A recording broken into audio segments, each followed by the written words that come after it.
नमस्कार, मैं हूं चित्रा त्रिपाठी। शाम के 5 बजने वाले हैं। एबीपी न्यूज पर यह वक्त है सबसे बड़े डिबेट शो महादंगल का। आमदनी अठन्नी, खर्चा रुपया तो आपने बहुत सुना होगा, लेकिन आज हम बात करने जा रहे हैं आमदनी अठन्नी, गारंटी रुपया पर। जी हां, चुनाव जीतने के लिए सभी राजनीतिक दल मुफ्त वायदों की बिसात बिछाते हैं। कभी यही वायदे सत्ता तो दिला देते हैं, लेकिन सरकार में रहते हुए इन्हें पूरा कर पाना काफी ज्यादा मुश्किल हो जाता है।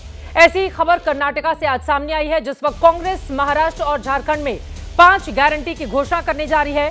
ठीक उसी वक्त कर्नाटक की कांग्रेस एक गारंटी की समीक्षा भी करने जा रही है।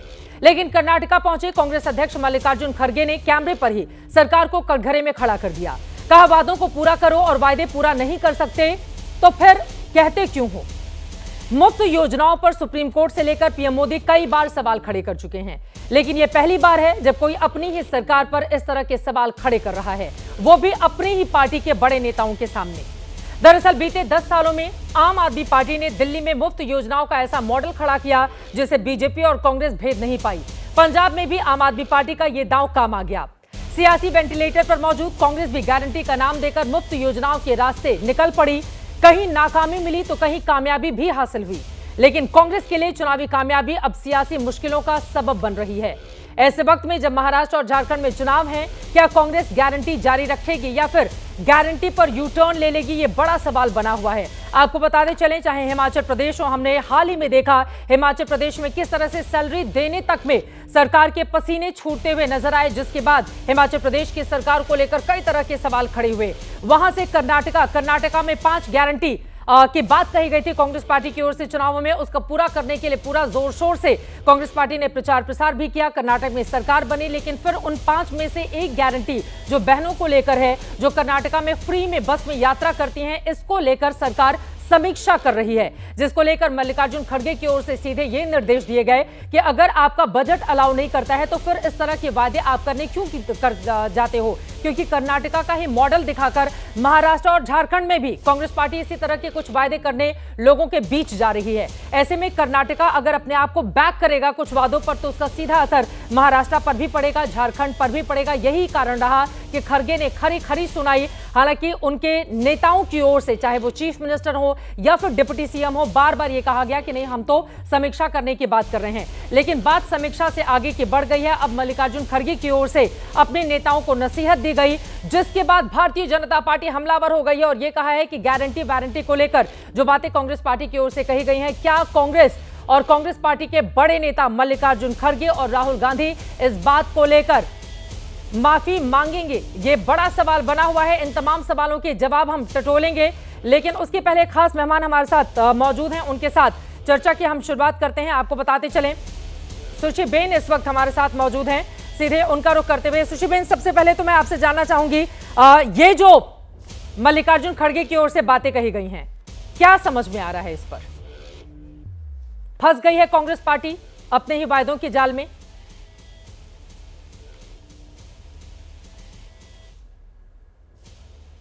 मैं इतना ही कहना चाहूंगी कि कांग्रेस पार्टी हो, फिर वो अघाड़ी हो या अघाड़ी की बिगाड़ी हो गई है, इंडी गठबंधन किस प्रकार से आगे जा रहा है आप देख ही रहे हैं। लेकिन मैं इतना जरूर कहना चाहूंगी कि जब से हमारी मोदी सरकार और ये तीसरा टर्म आई है, महिला हमेशा केंद्र स्थान पर रही है, महिला शक्ति हमेशा केंद्र स्थान पर रही है। आप सारी स्कीमें देखिए, उज्ज्वला स्कीम देखें, हर घर पानी देखें, लखपति देखिए, हमारे महाराष्ट्र में लेक लाडकी योजना, मुख्यमंत्री माझी लाडकी बहन योजना, महिलाओं को शिक्षण ग्रेजुएशन तक फ्री करने की योजना। और क्या फर्क है हमारे कर्नाटका, आप हिमाचल प्रदेश कोई भी ले लीजिए, हमने करके दिखाया है। हमारे सीएम एकनाथ राव जी शिंदे ने पूरा गणित बिठाया था, पूरा देख के समझ के 3 महीने में पूरी स्कीम बिठाई, बजट में प्रोविजन किया। और ऐसा भी नहीं है कि हमने ज्यादा कुछ प्रोविजन किया है। आज भी जो हमारा जो फिस्कल डेफिसिट है, फिस्कल डिसिप्लिन है, इज मच लोअर। ठीक है, मैं आपके पास आ रही हूं। ठीक है, तमाम बातें आपकी ओर से गिनी जा रही हैं, लेकिन जब फ्री की योजनाओं का हम ऐलान कर देते हैं और राज्य सरकार कर्ज में डूबने लगती है तो बहुत सारे सवाल खड़े होते हैं। सुश्री बेन साहब, आप शिवसेना शिंदे गुट की प्रवक्ता हैं और हमारे साथ इस वक्त किशोर तिवारी जी। मैं आ रही हूं आपके पास। किशोर तिवारी जी यूबीटी गुट से हमारे साथ जुड़ चुके हैं और भी मेहमान जुड़ते हुए चले जाएंगे जिससे हम बातचीत करेंगे। लेकिन आपसे किशोर तिवारी जी ये सवाल पूछते हुए, कांग्रेस पार्टी ने फंसा तो नहीं दिया है महाविकास अघाड़ी को? जब मल्लिकार्जुन खड़गे ये बातें जाकर कहते हैं कर्नाटका में कि आपके पास बजट है नहीं और आप बड़ी बड़ी घोषणाओं का ऐलान कर देते हो, वही बातें महाराष्ट्र में भी हो रही हैं। किशोर तिवारी जी, अब आप लोग जब जनता के बीच जाएंगे तो कैसे समझाएंगे कि जो बातें कर्नाटका में लागू करना मुश्किल हो रहा है कांग्रेस के लिए, वो महाराष्ट्र में कैसे लागू कर पाएगी वो? किशोर जी, 1500 निकालती है ये गवर्नमेंट। हाँ, मैं अभी बता रहा हूँ। और इन्होंने जितनी योजनाएं चालू की है, तो महाराष्ट्र का 60,000 करोड़ का बजट है, 8,60,000 करोड़ का कर्जा है और महाराष्ट्र के अंदर सरकार ये योजनाएं चला नहीं सकती, जबकि योजनाएं अच्छी है। मैं देखो पहले बता रहा हूँ आपको। लेकिन चित्रा जी, खड़गे साहब की मैं अभिनंदन करूंगा कि पहला आदमी है जिसने वास्तविकता पे बात की। दुनिया में एक ही देश है, गयाना, जो अत्यंत गरीब देश था जी। पिछले साल वहां तेल की खदान मिली, समुद्र में तेल मिला, आज का जीडीपी सेकंड नंबर पे आ गया, यानी अमेरिका कनाडा के बाद। सर फिर आप लोग अमेरिका कनाडा क्यों जाते हैं? अभी रहते हैं ना सर देश में। अभी उन्होंने कर्नाटका में जो कहा है, महाराष्ट्र में कैसे इन वायदों को गिनाएंगे आप? मेरा सीधा सा सवाल किशोर तिवारी जी ये है। गयाना की बात कर रहा था कि जहां दुनिया का सबसे गरीब देश इतना अमीर अचानक हो गया, लेकिन वहां की सरकार ने बोला कि कोई भी फ्रीबीज हम चालू नहीं करें, लोगों को काम करना पड़े। अभी देखो, मैं बता रहा हूं, महाराष्ट्र से, मैं किसान नेता हूं और महाराष्ट्र से आता हूं। मोदी जी ने अनाज फ्री किया, मोदी जी ने ये सब कुछ योजनाएं दी, लेकिन एक मैसेज है कि हम, मोदी जी जो कहते थे कि फ्रीबीज मत देना, हाँ, लोगों को अपने स्वावलंबी बनाना है जी। और उनकी योजनाएं सारी की सारी फ्रीबीज पे आ गई। सरकारें सुन के नहीं आती भाई, ये फ्रीबीज है। अब जैसे उन्होंने 1500 रुपए महीने दिया, हम आके चुनाव में बोलेंगे 5,000 रुपया महीना देंगे। ये सब ऐसे ही चलने वाला है। जब तक सब पूरे पॉलिटिकल पार्टियां एक जगह बैठकर इस पे बात नहीं करती, तब तक इस पे कोई सोल्यूशन आने वाले नहीं है। देश के और ये पर कौन सी पॉलिटिकल पार्टी है जो आपस में बैठकर बातचीत करती है? हमने तो कभी सत्ता पक्ष और विपक्ष को अहम मुद्दों पर बातचीत करते हुए नहीं देखा। राजनीति, दिल्ली का मामला ले लीजिए, राजेश गुप्ता जी हमारे साथ हैं। यमुना का क्या हाल हुआ है और उस पर भी दोनों ही पार्टियां, चाहे बीजेपी हो या फिर आम आदमी पार्टी, कैसी पॉलिटिक्स करती हैं, उस पर मैं नहीं आना चाहूंगी। मैं आ जाती हूँ फ्री बीज पर। संगीत रागी जी हमारे साथ जुड़ चुके हैं। संगीत जी, अब आपसे ये सवाल है, वो कह रहे हैं कि प्रधानमंत्री नरेंद्र मोदी की भी तो 80 करोड़ जो फ्री में राशन वाली योजनाएं हैं उसको ले लीजिए, और भी तमाम योजनाएं हैं। महाराष्ट्र में भी आप लोगों की ओर से हाल के दिनों में कई योजनाओं का ऐलान किया गया है। अब मल्लिकार्जुन खड़गे कोई बातें कह दे खरी खरी तो वो आप लोगों को बड़ा सूट कर जाता है। संगीत रागी जी, उन्होंने तो सही बात बोली है ना, अगर नसीहत ही दी है अपने लोगों को। चित्रा जी देखिए, योजनाओं को लागू करने में कोई बुराई नहीं है, लेकिन शुद्ध पैसा देने का जो ये प्रावधान जो है, ये तरकीब जो है, किसने शुरू किया? खटाखट खटाखट खटाखट टकाटक टकाटक टकाटक, कौन बोला है? किसी भी एक जिम्मेदार, किसी भी राष्ट्रीय पार्टी के एक जिम्मेदार नेता को मैंने ऐसे नहीं कहते हुए सुना जिस प्रकार से राहुल गांधी जी ने लोकसभा चुनाव के दरमियान जनता को मूर्ख बनाया। यह भी आपने देखा होगा कि लखनऊ के या अन्य शहरों में लोग चुनाव के पश्चात वो उनके जा कर के कांग्रेस के दफ्तर के आगे लाइन लगा करके खड़े थे कि उनको वो पैसा मांगने के लिए गए थे, क्योंकि कांग्रेस पार्टी ने ये नहीं कहा था कि हम जीत करके आएंगे थे, तुम मुझे वोट दो, हाँ। वोट खत्म हो जाएगा, उसके बाद हम टकाटक टकाटक टकाटक हर महीने हम इतने पैसे आपको देंगे। खटाखट जीत भी तो हासिल की, तेलंगाना, कर्नाटका, हिमाचल प्रदेश में जीत भी तो हासिल की है। राजेश गुप्ता जी, मैं आपके भी पास आऊंगी। संगीत रागी जी, आपने महत्वपूर्ण बात कही है। एक बहुत छोटी सी रिपोर्ट हमने तैयार की है मल्लिकार्जुन खड़गे के बयान पर। जरा वो रिपोर्ट देख लेते हैं, उसके बाद समझने की कोशिश करेंगे कि ये जो मुफ्त की योजनाएं हैं वो किसी भी राज्य और देश के लिए कितनी नुकसानदेह हैं, और जब खुद बड़े नेता इस बात को महसूस करें लेकिन उसके बावजूद उसी तरह की रेवड़ियों का ऐलान चुनावों के दरमियान करे तो फिर यह कितना बड़ा खतरा है आगे आने वाले वक्त के लिए। यह रिपोर्ट देखिए, उसके बाद चर्चा में आगे बढ़ेंगे।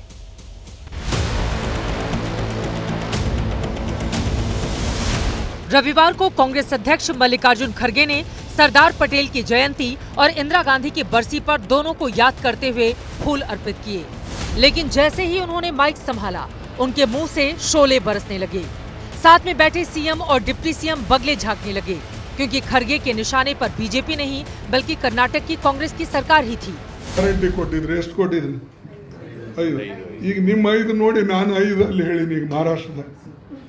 ಗ್ಯಾರಂಟಿ ನೀ ಗ್ಯಾರಂಟಿ ಒಂದು ಕೈ ಬಿಡ್ತೀನಿ ಅಂತ ಹೇಳಿದಿ ಇವತ್ತು.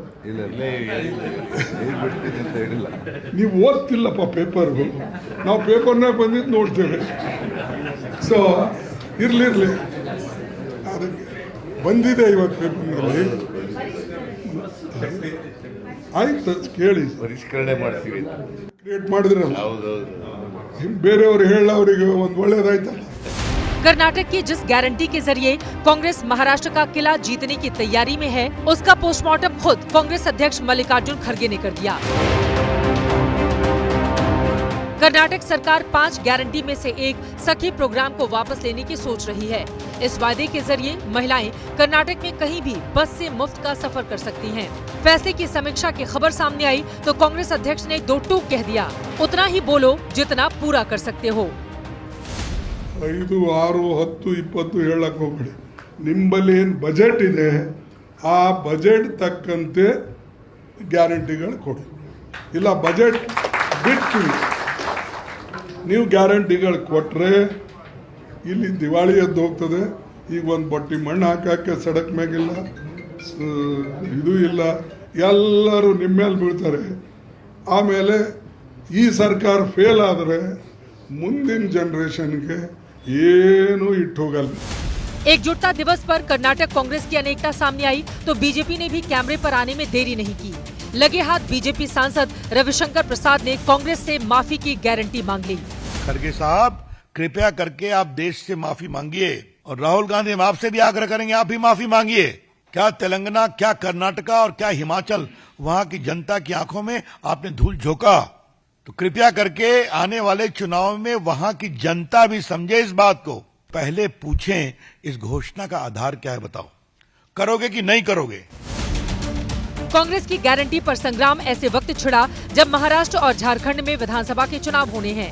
राहुल गांधी दोनों राज्यों में गारंटी से जीत की बिसात बिछा रहे हैं, लेकिन कांग्रेस अध्यक्ष ने ही गारंटी की वारंटी पर सवाल खड़े कर दिए। पीएम मोदी पहले ही मुफ्त की चुनावी घोषणाओं को देश की आर्थिक सेहत के लिए खतरा बता चुके हैं। ये रेवड़ी कल्चर देश के विकास के लिए बहुत घातक है। इस रेवड़ी कल्चर से मेरे युवाओं को बहुत सावधान रहने की जरूरत है। जब कांग्रेस खराब दौर से गुजर रही थी तब इन्हीं गारंटियों ने उसे चुनावों में नई ऊर्जा दी थी। हालांकि राजस्थान, एमपी, छत्तीसगढ़ में गारंटी कार्ड काम नहीं आया, लेकिन हिमाचल प्रदेश, कर्नाटका और तेलंगाना में कांग्रेस सत्ता पाने में कामयाब रही। हालांकि कुछ दिन पहले हरियाणा में हार के बाद कांग्रेस खेमे में मायूसी है। ऐसे में मल्लिकार्जुन खड़गे का ये बयान कांग्रेस के भीतर और ज्यादा खलबली मचाने के लिए काफी है। Bureau report, ABP news. ये बात तो बिल्कुल साफ है कि गारंटी की कोई वारंटी नहीं। जो गारंटी आज दी जा रही है, कब उस पर सरकारें पलट जाया करें, ये कहा नहीं जा सकता है। कई ऐसे सवाल हैं जिसको लेकर महादंगल में लगातार हम चर्चा कर रहे हैं। सुधांशु त्रिवेदी जी, राज्यसभा के सांसद, राष्ट्रीय प्रवक्ता, इस वक्त भारतीय जनता पार्टी के हमारे साथ जुड़ चुके हैं। राजेश गुप्ता जी भी हमारे साथ आम आदमी पार्टी के प्रवक्ता जुड़े हुए हैं। सुधांशु जी, अब सीधे आपके पास आते हुए, देखिए, अगर जो कड़वा सच है उसको मल्लिकार्जुन खड़गे स्वीकार कर रहे हैं, वो कह रहे हैं दिवालियेपन की ओर कोई भी राज्य आगे बढ़ जाएगा अगर उसने अपने राज्य के बजट को नहीं देखा और उस हिसाब से ऐलान नहीं किया। तो इस बात पर तो आपको तारीफ करनी चाहिए मल्लिकार्जुन खड़गे की। फिर आप लोग कह रहे हैं नहीं, राहुल गांधी, मल्लिकार्जुन खड़गे माफी मांगे। देखिए, मैं उसका कारण बता रहा हूं। इसलिए दीपावली का पर्व है और यह मां लक्ष्मी का पर्व माना जाता है, और हमारे यहाँ यह माना जाता है कि धन तभी कल्याणकारक होता जब वो धर्म के मार्ग से व्यय हो। हमारे शास्त्रों में कहा गया, धनात् धर्मः तथा सुखम। धन धर्म के मार्ग से व्यय हो तो सुख कारक बनता है। और इसीलिए प्राचीन काल से आज तक जिसको आप कहते हैं ना, जन कल्याणकारी कार्य, वेलफेयर स्टेट, ये वेस्ट ने हमारे दिमाग में भर दिया कि वो लाए वेलफेयर स्टेट। हमारे यहाँ हजारों सालों से लेके और अंग्रेजों के आने तक मंदिर बनवाना, पाठशाला बनवाना, पौशाला बनवाना, सड़क बनवाना और मंदिरों में भंडारे चलवाना, सबको फ्री में दान देना, ये सब हर्षवर्धन के जमाने से लेकर आज तक के डॉक्यूमेंट रिकॉर्ड अवेलेबल हैं। जो कौन करती थी? राजा ही करते थे। और जमींदार, जागीरदार, सेठ, साहूकार भी वही बड़ा माना जाता था जो बड़ा दान करता हो। मगर अब समस्या क्या आ गई? मगर किस हिसाब से धर्म का व्यय करना चाहिए वो भी हमारे लिखा है। साईं उतना दीजिए जामे कुटुंब समाए और मैं भी भूखा ना रहूं साधु न भूखा जाए। उतना ही आप देंगे ना जिसमें कि आप साधु का भी कल्याण हो और उसको भी हो। मगर आज खड़गे जी के मुंह से ये क्यों निकला? कहते हैं कि कभी कभी जिह्वा पे सरस्वती का वास हो जाता है। खड़गे जी वयोवृद्ध कांग्रेसी नेता है, 80s में चल रहे हैं, मिड 80s में जी। सोचिए कहीं ना कहीं उनके दिमाग पे हो सकता है कुछ प्रभाव रहा हो उन नेताओं का जिन्होंने देश के अंदर आर्थिक व्यवस्था को बनाने में महत्वपूर्ण भूमिका निभाई, जैसे पीवी नरसिम्हा राव अथवा हमारे प्रणब मुखर्जी जी।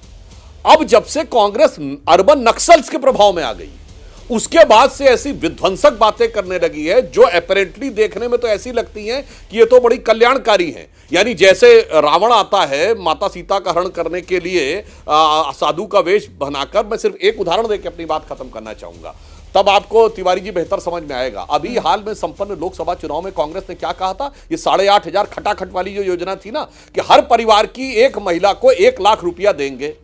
बताइए, भारत में 140 करोड़ की आबादी है और 4.5% पर फैमिली है। अगर 140 को आप 4.5 से डिवाइड करें तो 31 के आसपास आता है। यानी 31 करोड़ भारत में परिवार हैं और आप हर परिवार की एक महिला को 1 लाख रुपया देंगे। इसका मतलब 31 लाख करोड़ रुपया हर साल भारत सरकार बांटेगी। जबकि अभी जो बजट पास हुआ, मैं दर्शकों से कहूंगा जाके चेक करिए, बजट में रेवेन्यू रिसीव्ड है 26,80,000 करोड़। यानी भारत सरकार की आमदनी 27 लाख करोड़ रुपए से कम है और बांट देंगे हम 31 लाख करोड़। इसीलिए प्रधानमंत्री मोदी जी ने कहा यह अर्बन नक्सल की मानसिकता है। चूंकि ये इस समय राहुल गांधी जी उसके टोटल प्रभाव में चले गए, इसलिए हमारी पार्टी ने कहा है कि राहुल गांधी माफी मांगे। और चूंकि खड़गे जी राष्ट्रीय अध्यक्ष हैं, तो चाहे उन्होंने कितना भी पुराने समय में व्यवस्था देखी हो, जब कांग्रेस में कुछ समझदार नेता हुआ करते थे, पर उन्होंने राहुल गांधी जी का समर्थन किया। इसलिए आज कांग्रेस पार्टी को माफी मांगनी चाहिए, क्योंकि आप दिखा रहे हैं कि आप कल्याण कर रहे हैं, देश को बर्बादी के रास्ते पर ले जाने की व्यवस्था कर रहे हैं। जो मैंने खटाखट वाली योजना का उदाहरण देकर कहा है, आंकड़ों के आधार पर खटाखट योजना पूरे खजाने को सफा चट करने की योजना थी। उसके बाद देश का क्या होता कह नहीं सकते। एक लाइन चित्रा जी और कह दूं, जानते हैं कैसा है? जैसे किसी जमाने में जब मुगल साम्राज्य का पतन हो गया था, तो दिल्ली में बादशाह आया था मोहम्मद शाह, मार बांटे रहता था, ये भी ले लो वो भी ले लो, मोहम्मद शाह रंगीला। उसके बाद एक बादशाह है शाह आलम, जिनका नाम था शाह आलम, और फिर उनकी सल्तनत जानते कहां तक रह गई? जिसके लिए कहा जाता था सल्तनत शाह आलम दे लाल किले थे पालम। कहते थे हिंदुस्तान का बादशाह, और हैसियत नहीं थी कि लाल किले से पालम तक की सरकार को चला सके। तो ये वही मोहम्मद शाह और शाह आलम के नक्शे कदम पे लोग ले जाने की कोशिश करते हैं। ठीक है, इस पर आप जवाब दे दीजिए किशोर तिवारी जी, उसके बाद मैं बाकी मेहमानों के पास जाऊंगी। उन्होंने कई ऐसे उदाहरण भी दिए हैं। किशोर तिवारी जी, क्या रत्नाकर त्रिपाठी हमारे साथ हैं? ठीक है किशोर जी, आप अपनी बात पूरी कीजिए, बोलिए। हाँ, ये देखो सुधांशु जी, आज बहुत अच्छे भी लग रहे हो। भारत के कई कोने में आज दिवाली मनाई जा रही है, तो मेरे को पैनलिस्ट दोनों तीनों को मेरा दिवाली की शुभकामनाएं। और आपने एक बात की, बहुत अच्छी बात की आपने, आपकी सब बातें मैं मानता हूं। मुझे बताइए, सबसे ज्यादा कैश सब्सिडीज आपने इंट्रोड्यूस की और अभी केंद्र में आपकी सरकार है, आपने रिस्टोरेशन, आप सब्सिडीज को रिस्टोर किया।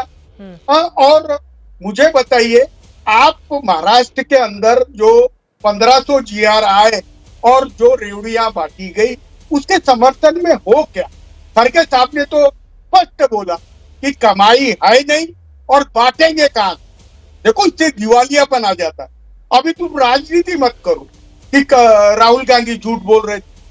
मैं कबूल करता हूं, राहुल गांधी ने नैरेटिव सेट किया था, लेकिन आपने तो योजना चालू करके 2-2 इंस्टॉलमेंट दे दी। अरे महाराष्ट्र का इनकम कितना? इनकम के 70% लाड़की बहन योजना में डाल दे रहे। अभी बताइए कि आप विकास कैसा करें? और मैं बताता हूँ, हमें मल्टी पार्टी कंसेशन लेना पड़ेगा ना कि इसको रिट्रोड्यूस करना है या नहीं करना है। अभी अभी अभी आप तो लॉ मेकर हो, हाँ। लॉ मेकर रहते हुए पॉलिटिकल बात करते हो तो मुझे बुरा लगता है। ठीक है। आपसे मुझे बहुत उम्मीद है, आप दर्शन के भी विद्यार्थी हो और अर्थशास्त्र भी आपको मालूम है, तो आप ढंग से पॉलिटिक्स मत करो, पॉलिटिक्स मत सुधांशु करो। जी वो आपके ऊपर आरोप लगा रहे हैं कि आप पॉलिटिक्स कर रहे हैं इतने भी गंभीर मुद्दे पर, और वो सरकार की तमाम योजनाओं का ऐलान कर रहे हैं। फ्री में जो आप लोग राशन दे रहे हैं, 80 करोड़ लोगों को पहुंचाने का दावा बीजेपी की ओर से किया जाता है। लाडकी बहना योजना जो इस वक्त महाराष्ट्र में चल रही है, ऐसी योजना मध्य प्रदेश में आप लोग देकर कामयाबी हासिल कर चुके हैं। तो ऐसा तो नहीं है ना सुधांशु जी कि कांग्रेस ये कर रही है या उनके दल ये कर रहे हैं और बीजेपी इससे अलग है? वो भी तो उसी रंग में रंगी हुई है। मैं बिल्कुल, वो बहुत बहुत वाजिब और बहुत अच्छा सवाल किया है किशोर जी ने। हाँ। तो मैं यह भी उत्तर देता हूं। देखिए, मोदी जी के नेतृत्व में हमने आने के बाद हमने कई लोगों को मुफ्त दिया, पर अपनी आर्थिक स्थिति देख के। जैसे हम लोगों ने 2016-17 के आसपास आके जब शुरू किया किसान सम्मान निधि, तो हमने 6,000 रुपए की शुरुआत की। अब जब हम 5वीं बड़ी अर्थव्यवस्था बन गए, हमारा फॉरेन एक्सचेंज रिजर्व $650 बिलियन हुआ, हमने कहा अब 12,000 देंगे। आप याद करिए, मुद्रा योजना में पहले हमने कहा 10 लाख तक का ही हम लोन देंगे, अब हमने उसे बढ़ा के 20 लाख कर दिया।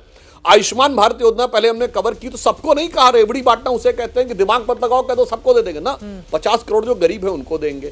अब जब भारत की अर्थव्यवस्था सुदृढ़ हुई तब हमने कहा 70 वर्ष से ऊपर के सारे लोग, यानी जो जिनको ज्यादा आवश्यकता पड़ती है उनको देंगे। अब आपने महाराष्ट्र की बात कही, मानी हुई बात है, मैं कहता हूं ईमानदारी से कि ये इसका प्रभाव पड़ता है जो लाडली बहना योजना है, मगर महाराष्ट्र क्यों वहन कर सकता है? महाराष्ट्र की अर्थव्यवस्था देश में नंबर 1 है, और हमने जब उस स्थिति में पहुंचाया।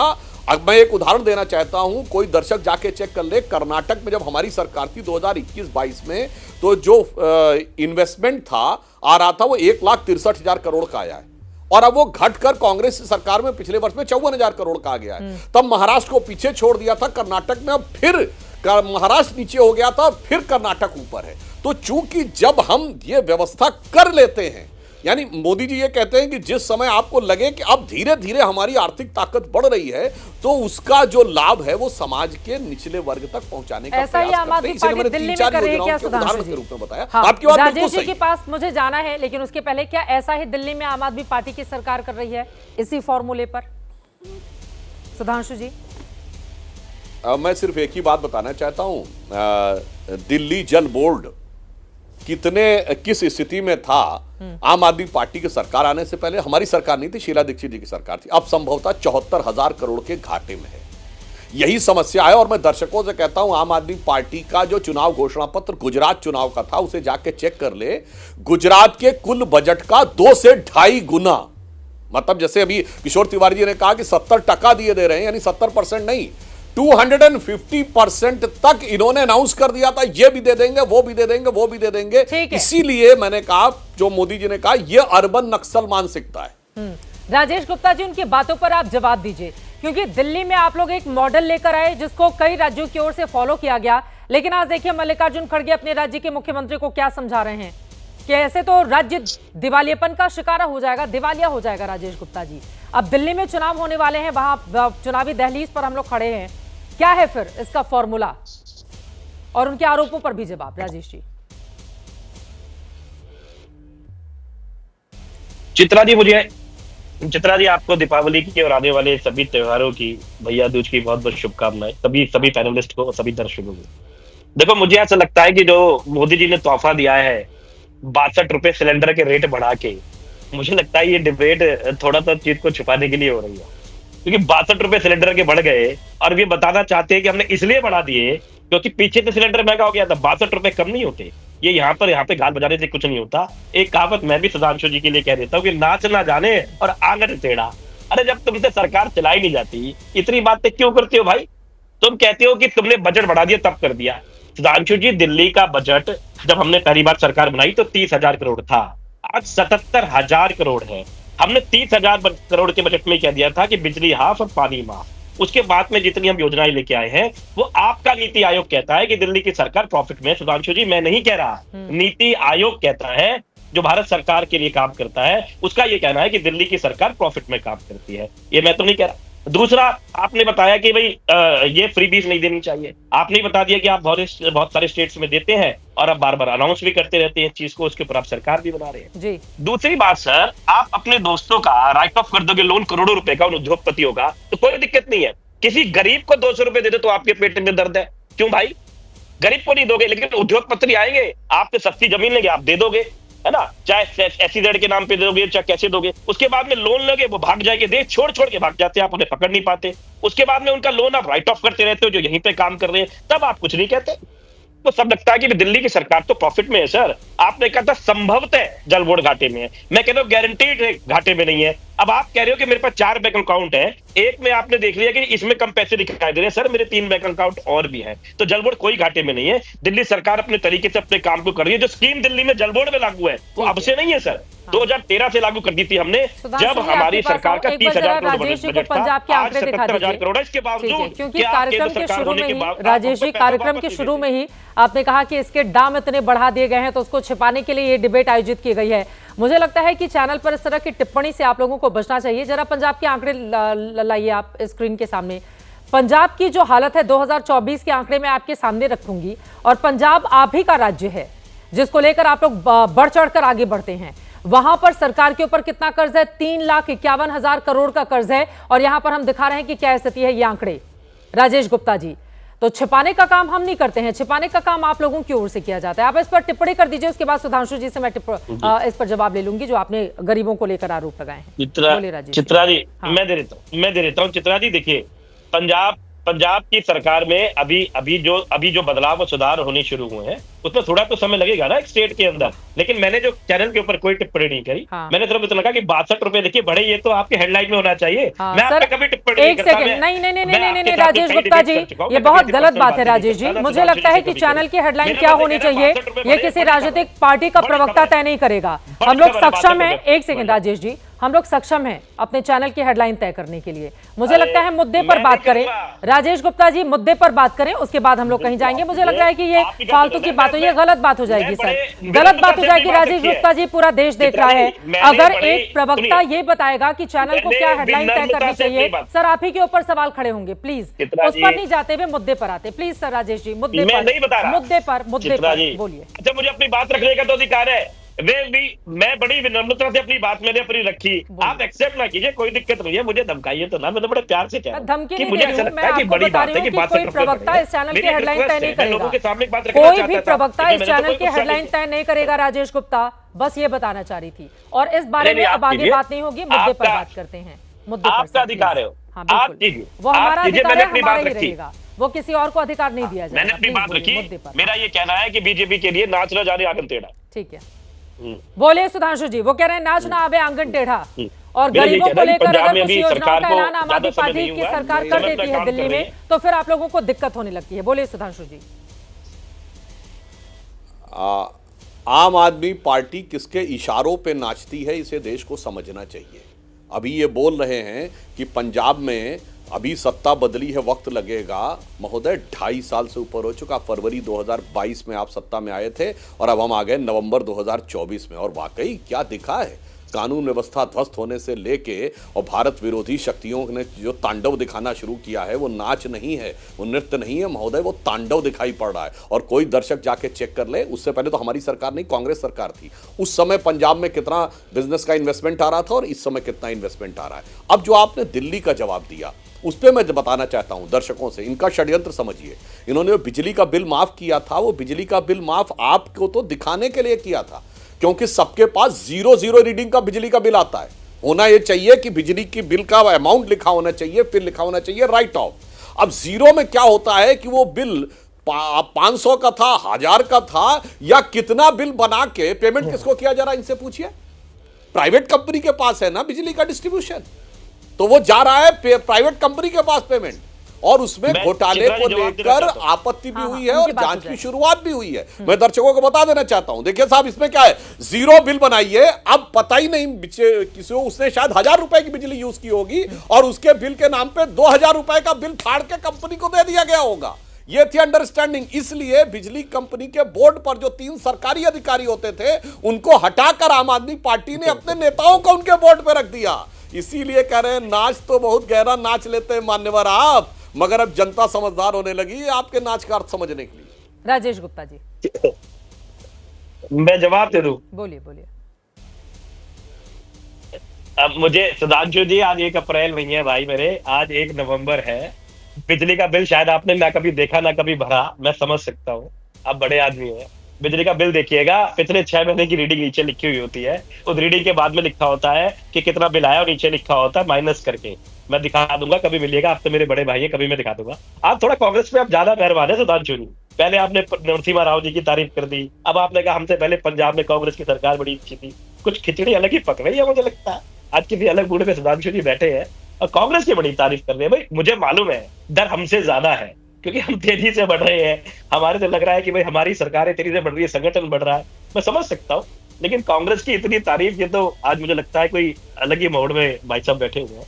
लेकिन मैं फिर आपको कह रहा हूँ, देखिए पढ़े लिखे तरीके से हम अपनी सरकार को चलाते हैं, और हमारे, आपने कहा कि 2.5 साल हमें पंजाब में हो गए, बहुत टाइम हो गया सर। आप तो कहते हो 70 साल की बड़ी दिक्कत थी, समय लगेगा।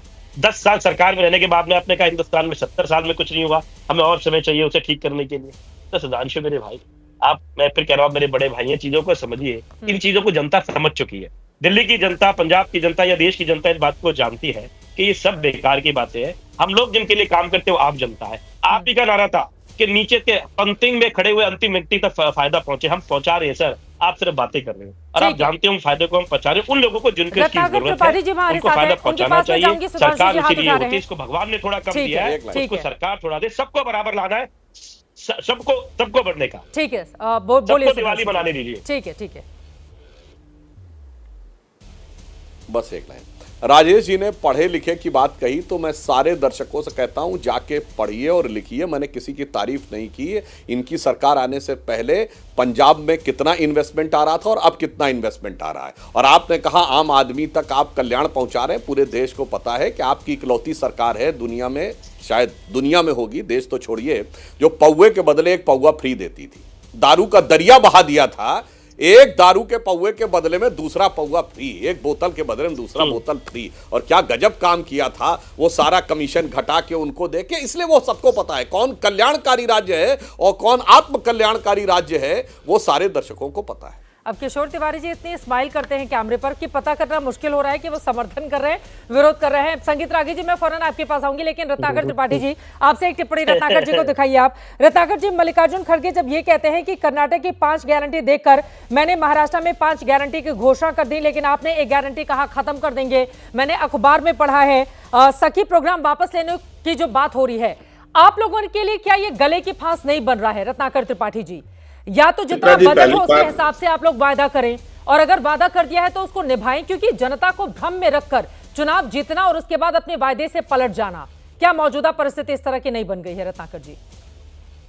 चित्रा जी, पहली बात वापस लेने की बात नहीं थी, दैट वाज, उन्होंने कहा था we will revisit the program, revise the program, देखते हैं। क्योंकि कुछ औरतों ने कहा, महिलाओं ने, कि हम सब्सिडी नहीं चाहते। और खड़गे जी तो बहुत जियाले हैं ना, एकदम उन्होंने मर्दई से इस बात को बोला कि भाई आप ऐसा मत करिए, आपके देख के हमने लागू किया, वहां पे उनकी प्रशंसा होनी चाहिए। अब मोदी और बाकी लोग थोड़ी हैं कि 28 नवंबर 2023 को रानीवाड़ा राजस्थान में अमित शाह चिल्ला चिल्ला के बोले कि देश का बाकी नहीं जानते, लेकिन राजस्थान की महिलाओं को 450 रुपए में सिलेंडर मिलेगा। कहां मिला? मोदी जी ने कहा क्या ये बात? सुधांशु जी ने कहा क्या कि अपनी सरकार की औकात से ऊपर जाके अमित शाह बोल रहे हैं? 2014 तक जिस सरकार पे 49 लाख करोड़ का एक्सटर्नल डेट था, बाहरी लोन, वो 205 लाख करोड़ में आ गई।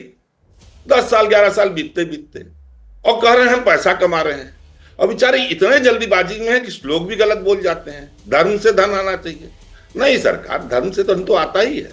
वो श्लोक है सुधांशु जी, विद्या ददाति विनयम विनयाद याति पात्रता, पात्रत्वात् धन मापनोति धनाद धर्म तथा सुखम। विद्या जब आप पाएंगे तो विनय आएगी। विनय आपके में है नहीं, क्योंकि आपकी पार्टी जो है 3/4 जो है अनपढ़ों की पार्टी है और एजुकेशन से उसका द्वेष है। ये क्या भाषा है? और विनय से प्लीज चित्रा जी न बोले, हाँ, विनय से पात्रता से धन आता है। हाँ, ये क्या और बात है? धन जो होता है, सुनिए चित्रा जी, जब बुलाएंगे तो बोलने दिया नहीं नहीं, बुलाए हैं तो और पूरा ही धन बोलने जब देंगे रहेगा, सर, लेकिन थोड़ा सा तो मतलब ऐसे धर्म का टिप्पणी नहीं सुख करें आप ले कि फिर पाएंगे। मैं यहाँ पर झगड़ा सुलझाने में ही रह जाऊं। मुद्दे पर बात नहीं, करते नहीं, झगड़ा नहीं हैं, है। मुद्दे पर वो बात बात करते है, हैं, वो मुद्दे बता रहा पर हूँ। बात ये करते हैं। ये बताइए, ये कौन से विश्लेषण दे रहे हैं भाई? हाँ हाँ, अरे सुधांशु जी चुप रहिए, ये आपके बीच में आदमी मैं नहीं बोला। विश्लेषण है कि अपना मैं बोल रहा है आपके भाई? बीच में नहीं बोला, आराम मेरा से, समय मत खाइए। आराम से जरा रत्नाकर जी। बताइए मेरा समय मत क्वालिफिकेशन। खाइए, सुधांशु जी। हाँ, वो समय नहीं खा रहे हैं, लेकिन रात मुझे में लगता है बोलिएगा, बहुत समय दे कि दी मुझे लगता है कि आपको। फिजूल की तो टिप्पणी एक से हमें मिनट बचना दीजिए। चाहिए रत्नाकर त्रिपाठी जी। ठीक है, 80 करोड़ लोग जहां रहमत पे पल रहे हो, जिनके पास पैसा नहीं हो, कहा गया है हमारे यहाँ भूखे भजन न होए गोपाला, वो धर्म का सुख कहां से लेंगे? और साईं इतना दीजिए नहीं है महाराज, पानी बाढ़े नाव में, घर में बाढ़े दाम, दोनों हाथ उलीचिए यही सज्जन को काम। हमारे यहाँ ये कहा गया है। आप पानी क्या नाव में तो छेदा किए पड़े हैं आप लोगों के। लोग बेचारे भीख मांग रहे हैं, आत्महत्या कर ले रहे हैं, रोजगार नहीं है। आप क्या बात करेंगे?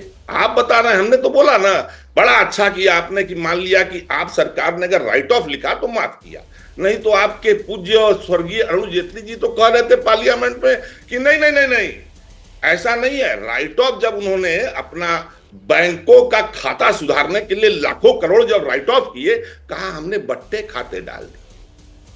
क्यों आप बट्टे खाते नहीं डाल रही हो? ठीक है, मैं जवाब ले लेती हूँ। संगीत रागी जी भी बहुत देर से, उनकी टिप्पणी नहीं हो पाई है बहुत देर से। ठीक है, खड़गे जी की बड़ाई करनी चाहिए। ठीक है, आप खड़गे जी की बड़ाई क्यों नहीं कर रहे हैं, वो ये सवाल पूछ रहे हैं सुधांशु जी। लड़कियों को दे रहे हैं, छात्रों को दे रहे हैं, हमको कह रहे हैं सब्सिडी के लिए। बोले सुधांशु जी। हमने तो कहा हाँ, कि अगर आपके पास उतना समय पैसा नहीं है तो उसने अनाउंस मत कीजिए। बोले सुधांशु आप तो रोज अनाउंस कर रहे हैं। ठीक है, आप क्या ठीक है बोलेंगे? सर, हो गया हो गया हो गया। बोले सुधांशु जी।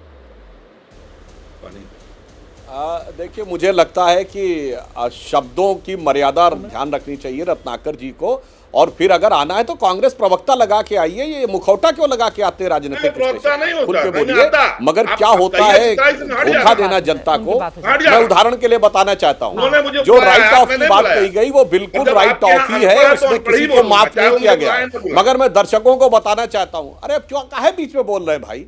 अरे तो आप जब बोलेंगे तो कहे नहीं बोलूंगा भैया, आप आरोप लगाए मैं ना बोलूं सुधांशु जी। रत्नाकर जी प्लीज। अरे भाई, आप अनपढ़ बोल रहे थे, ये कौन सा विश्लेषण था भाई?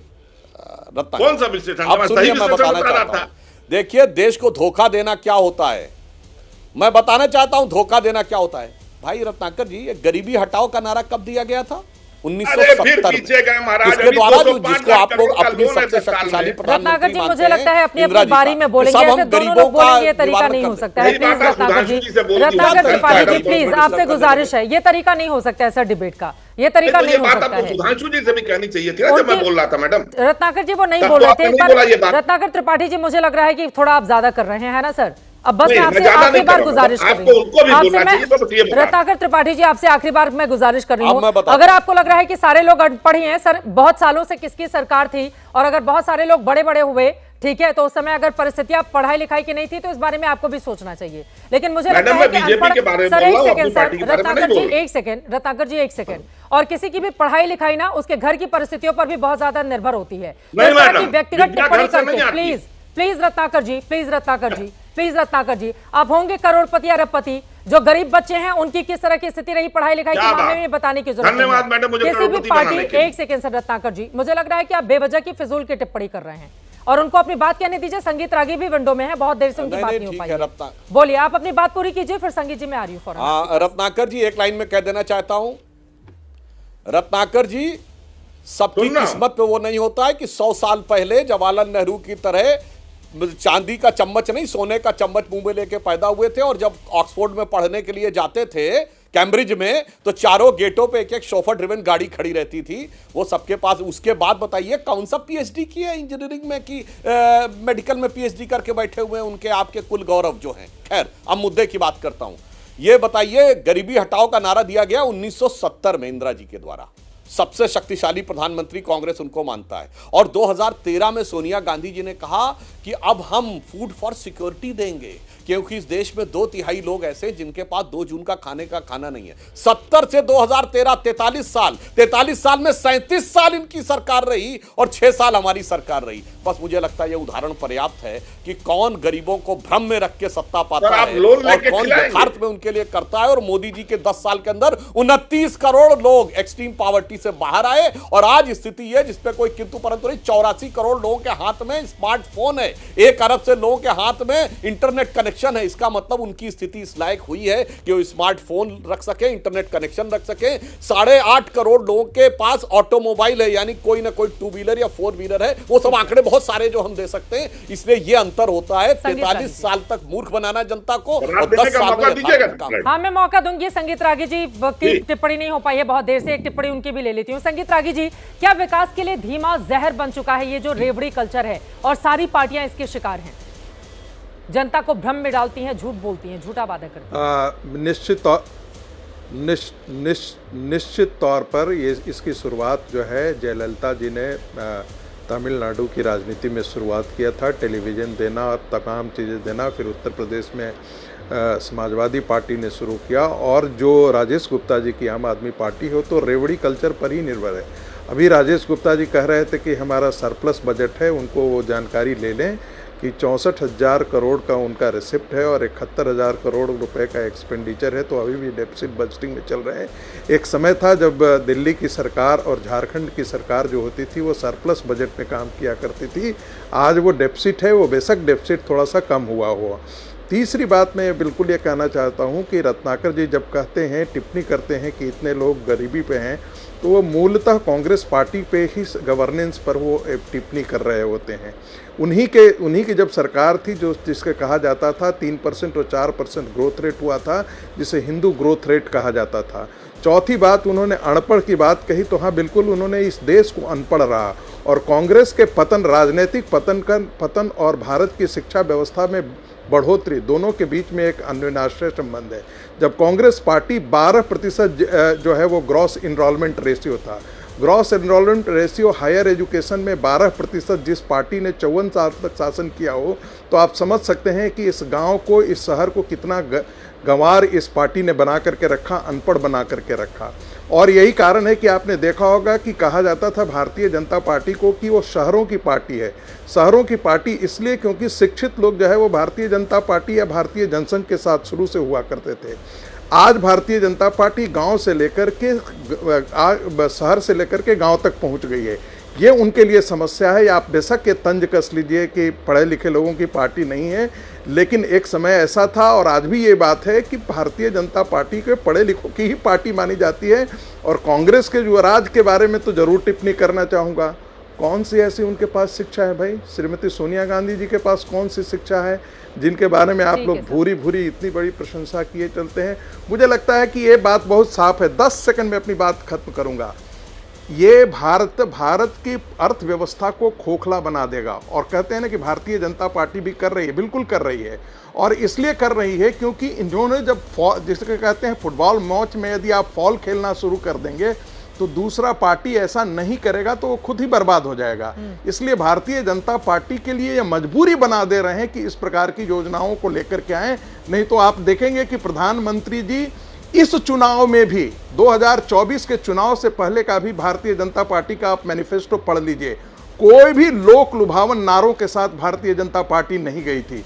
लेकिन ये जितनी भी पार्टियां हैं, रेवड़ी बांटने के ये कल्चर को प्रश्रय दिया है और आगे बढ़ाने का काम किया है। रत्नाकर त्रिपाठी जी, बस चित्रा जी, चूंकि आपने व्यक्तिगत टिप्पणी की मैं करोड़पति हूं, तो मैं आपको बता दूं, आके देख लीजिएगा। दूसरी चीज, मैंने, अगर आप बीजेपी को उद्देश्य समझती हो तो आपको मुबारक। जिस पार्टी को शिक्षा के प्रति कुछ ना हो, अनपढ़ लोगों की पार्टी हो, फिर कह रहा हूं, बनारस हिंदू यूनिवर्सिटी में पिछले 3 साल से एग्जीक्यूटिव काउंसिल नहीं बनी है। अवैध नियुक्तियां हो रही हैं, एक्ट के हिसाब से संवैधानिकता का उल्लंघन किया जा रहा है, क्योंकि सरकार का शिक्षा पे ध्यान नहीं है।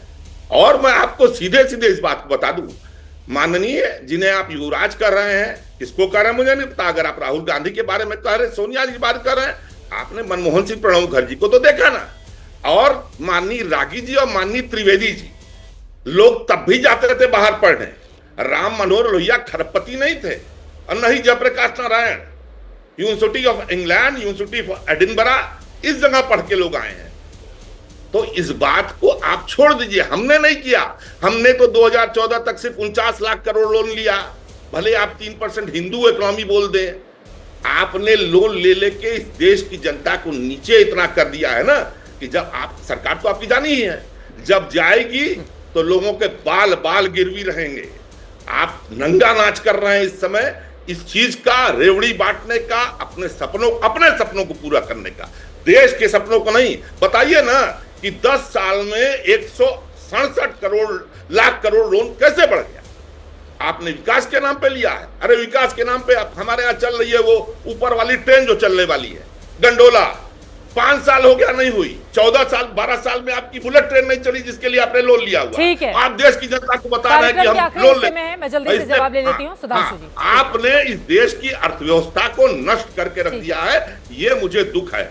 दर्शकों से मैं कह रहा हूँ कि मैं आपसे माफी चाहता हूँ कि आपने उस सरकार को चुना जिसके कर्मों का फल आपकी आने वाली पीढ़ियां। रत्नाकर जी की बात, रत्नाकर जी बीएचयू का जवाब दे दीजिएगा सर। जवाब देता हूँ, कौन कितना पढ़ा लिखा और बीएचयू क्या का पढ़ा जवाब दीजिएगा कि एसपीटी काउंसिल। अरे सुनिए मान्यवर, पढ़े लिखे में जवाब देता हूँ। बोलिए सर, फिर बीच में आप डिस्टर्ब करने लगे। नहीं, बीएचयू पे नहीं, मैं पूरा बता रहा हूँ कौन क्या पढ़ा लिखा है। कांग्रेस जानते क्या पढ़े लिखी। अरे भाई क्या तरीका है बार बार बीच में डिस्टर्ब करने लगते हैं। शांति से डिबेट करिए। आप में लगातार बीच में बोल रहे हैं, दूसरे के में डिस्टर्ब करते चले जा रहे हैं। ये कोई तरीका नहीं होता भाई। हर समय बीच में टेप रिकॉर्डर करे, बार बार बीच में डिस्टर्ब कर रहे हैं। कोई दूसरे में नहीं बोला, सिर्फ आप ही बोलते जा रहे हैं। बोलिए बोलिए बोलिए, सब वक्त कम है, बोलिए। हाँ, अब मैं बोलता हूं। देखिए, मैं बताना चाहता हूं, सारे दर्शक चेक कर ले, कांग्रेस को आखिरी बार स्पष्ट बहुमत 1984 में मिला था जब देश में साक्षरता दर शायद 35-36% के आसपास थी। जब 1/3 लोग सिर्फ पढ़े लिखे थे तब कांग्रेस को बहुमत मिला। जब से साक्षरता दर 50% क्रॉस की तब बीजेपी की पहली बार 90 के दशक में सरकार बनी। जब 60% साक्षरता दर क्रॉस की तो मोदी जी के नेतृत्व में स्पष्ट बहुमत की सरकार बनी। जब 70% साक्षरता दर क्रॉस की तो लगातार तीसरी बार हमारी सरकार आई। और कौन क्या पढ़ा है, कितना पढ़ा अलग बात है, क्या पढ़ा है। राहुल गांधी 2023 में जाके क्या बोले इंग्लैंड में, why the defenders of democracy Britain and America are silent. ये अंग्रेजी मानसिकता पढ़े हुए हैं। मनमोहन सिंह 2006 में जब कैम्ब्रिज ने उनको मानद उपाधि दी तो ब्रिटिश प्रधानमंत्री गॉर्डन ब्राउन की उपस्थिति में 2006 में जाके कोई चेक कर ले इंटरनेट के ऊपर, तो वो जानते क्या बोले, आपसे हमने बहुत कुछ सीखा है, अंग्रेजों से हमने बहुत कुछ सीखा है।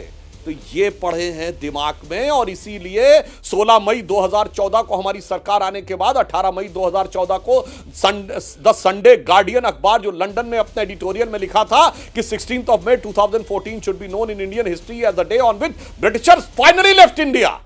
क्योंकि पहली बार उस लोगों के हाथ में सत्ता आई है जिनकी मानसिकता और विचार पर ब्रिटिश लीगेसी का प्रभाव नहीं है। इससे पहले वही थे। तो कितना पढ़े थे, ठीक है, क्या पढ़े थे, इसको लेकर भारत का क्या आगे भी डिबेट यूं ही होती रहेगी। लेकिन फिलहाल के लिए समय हमें इतने की इजाजत देता है। आप तमाम मेहमानों का बहुत धन्यवाद हमारे साथ चर्चा का हिस्सा बनने के लिए। अब फ्रीबीज को लेकर पॉलिटिकल पार्टियां किस तरह से आगे बढ़ेंगी, यकीनन इससे राज्यों को नुकसान होगा, देश को नुकसान होगा। लेकिन उसके बावजूद अगर एक उंगली इस मुद्दे पर पार्टी सामने वाली पार्टी को दिखाती है तो 3 खुद उसकी ओर भी इशारा करते हैं, यानी कि कोई इस मामले में किसी से कम नजर नहीं आता है। लेकिन आगे की क्या रहेगी परिस्थिति, इस पर लगातार रहेगी एबीपी न्यूज की नजर। इसी के साथ एक ब्रेक के लिए रुकेंगे, फौरन लौटते हैं, कहीं जाएगा मत, आप देखते रहिए एबीपी न्यूज।